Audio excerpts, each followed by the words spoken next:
You have recently finished touring America. Vietnam shaped a very different view of conscientious objectors.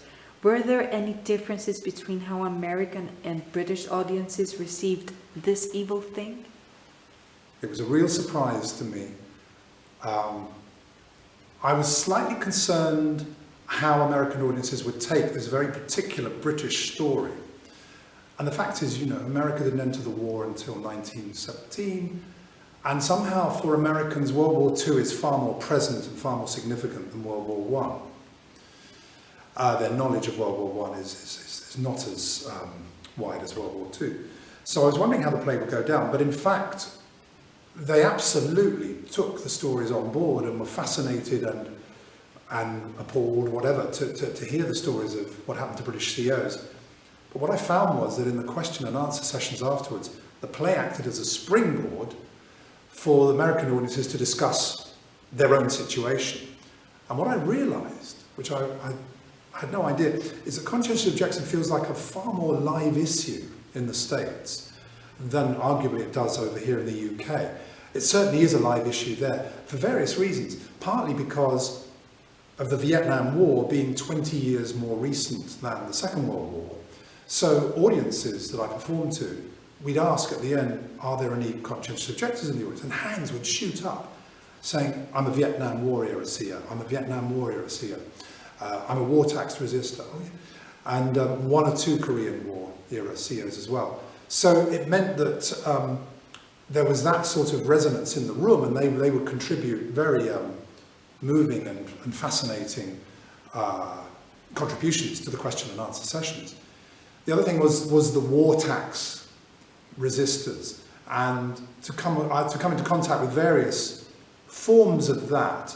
I came into contact with a group called 1040 for Peace, the American Inland Revenue tax return form. The number is 1040, so this group withhold $10.40 from their tax returns and send a letter explaining why, you know, to the Inland Revenue, that they're going to donate it instead towards peaceful causes. Now, the IRS in America are not going to come after people for $10.40, but it makes a stand, and hopefully if enough people join that, then it could have a real impact. But on the other hand, I was very moved to meet individuals who had withheld significant sums of money in protest of military spending. So, you know, the military spending budget in the US is obscene, shall we use that word? It's a vast amount of, you know, the national budget. And these two CEOs that I met, because let's call them that, they are conscientious objectors, withheld significant sums and were pursued by the government, and ultimately still refusing to pay it and explaining why. One of them served a 5-year prison sentence, and it obviously impacted on his career.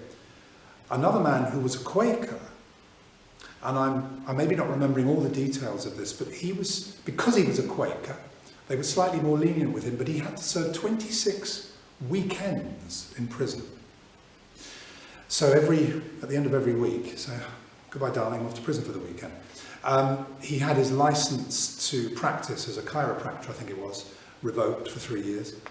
He had to get written permission in order to travel. He was effectively on probation for a number of years. And I was very struck by this and moved and inspired and very provoked. You know, it made me think a lot about the difference between the 1040ers for Peace, who are trying to get a rolling movement going, and the effect that might have on changing opinion, as opposed to these individual stances who are affecting their own careers, their own lives. But one asked, and that's wholly admirable, and they were being true to their consciences, but one asked, was that going to change anything in the government's mind? You going to prison for 5 years? So I haven't got the answers yet at all. I'm still cogitating over all this. So this was very significant in America. And the other thing was, the military is so present in the States.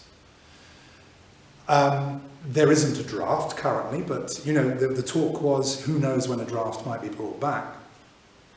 And the organisation that set up my tour there, a small organisation in Washington DC, the Centre on Conscience and War, who have been established for about 75 years to help conscientious objectors since the Second World War. One of the things they do is help young members of the military who develop a conscientious objection to get out, because it's not easy. There's a raft of paperwork and they have to go before a tribunal, and of course the military say, but we didn't draft you, you entered of your own choice voluntarily, and now you're changing your mind? Are you sure you've really got doubts? Is this not just a passing thing? And it's made very hard.